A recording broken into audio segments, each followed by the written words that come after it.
He murdered his own 7-year-old son, leaving his son's body on the child's bed next to a Bible. We're getting new information tonight to tell you about this horrific crime, and we are learning more about the Benoit family's secrets. Let's go live to Georgia. Scott Ballard, District Attorney for the Griffin Judicial Circuit, joins us. Scott, there have been reports that the wife was killed first, possibly on Friday, and then the son the next day. How is it that, what told you on the crime scene that it was in that particular order? Well, the mother's body was in a greater state of decomposition. Her face was already turning black. The boy had not started to change color. But the medical examiner's conclusions are that the time of death for the mother was sometime on Friday, and for the child was probably Saturday morning. Now, where was the mother found in relation to the child? There is an upstairs to the house. On the right side of the upstairs, on the floor of an office, is where her body was found. The boy's room is on the opposite side of the upstairs. Interestingly, you have to go downstairs to go to the other side of the house. You can't walk from where the mother was found to where the boy was found without going downstairs. Prior to this past weekend, were the police, if you know, ever summoned to the house for problems, or was there any sort of issue that you're aware of in the marriage or in the family? I'm not aware of the police being summoned. The only thing I know about was in 2003, I believe she filed a temporary protective order against him and then later dismissed it. Now, were there drugs found on the scene? Prescriptions? Yeah, prescriptions for steroids. Prescription drugs, yes. Where were the prescription drugs found? All I know is that they were inside the house. Prescribed by whom? Well, that's a matter right now that's under investigation. I don't want to compromise the investigation by releasing that information. All right, but the label clearly identifies someone, but you're investigating that? That's right. All right. Was there an unusual amount of drugs in the house?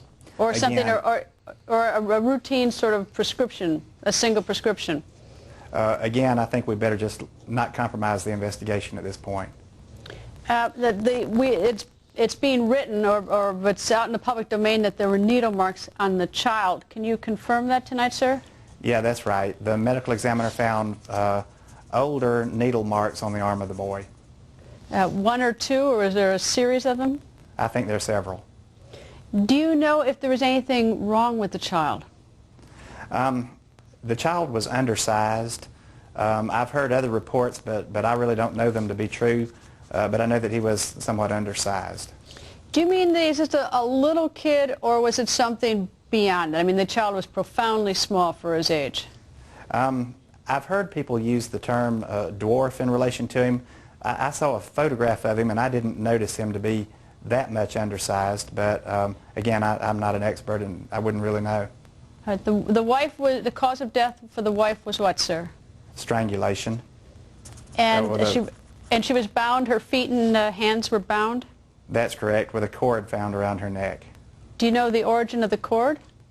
I'm not real sure what it was, but it was something in the nature of a cable TV cord or a telephone cord, something like that.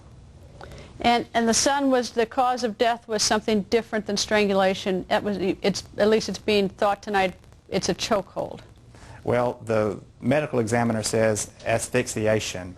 By the process of elimination, we come up with a chokehold. There may be some other way that he was killed, but there were no hand marks on his throat, and there was no indication that any cord had been used to kill him. So somewhat by the process of elimination, we assume a chokehold. Were Bibles next to both bodies? Yes. Opened any particular page? I don't know that. I've envisioned that the Bibles were closed, but I don't know that for a fact. Scott, thank you, sir. Thank you very much. The reports of roid rage are rocking the pro wrestling world to its core. Investigative reporter for Sports Illustrated, Luis Fernando Llosa, joins us. Luis Fernando, nice to see you. Glad to be here, Greta. Roid rage, what is it? Well, what you have is a confluence of different types of medication that are often taken by athletes, including wrestlers. You have steroids. They stack them sometimes with human growth hormone. They take things like Xanax so they can sleep better and so their muscles can recover after serious workouts. So I don't know that it's specifically steroids that cause this kind of mood swing. It's been noted to be a side effect, but when you have a mixture of all these different drugs in your in your system, certainly your brain can be affected, and your thought pattern, you can go to paranoia, other types of Well, everyone is problems. I mean, most people looking at the story are certainly suspicious that had something to do with steroids, but it may not be. We're still awaiting the toxicology report, which may take some time.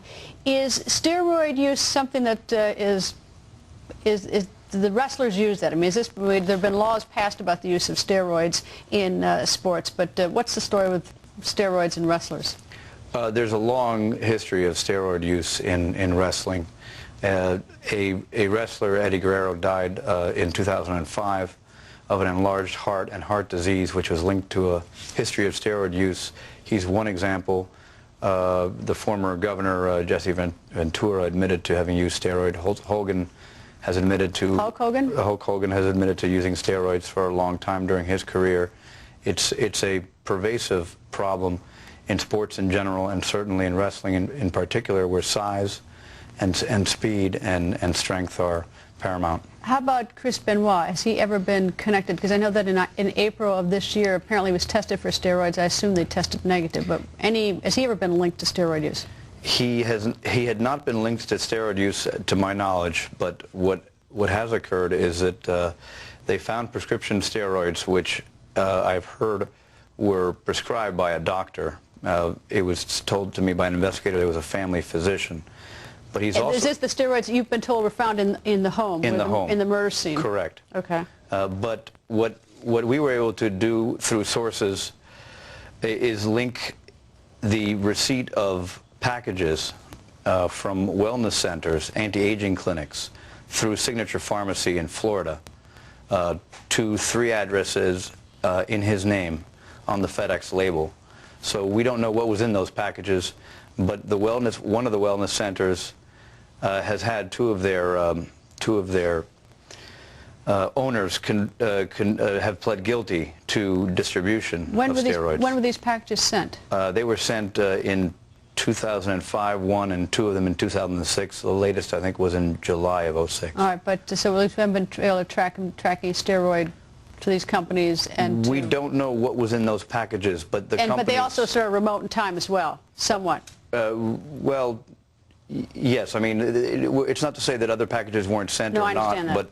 But I just want to make sure that I understood what you meant. Right. Luis Fernando, thank you very much, sir.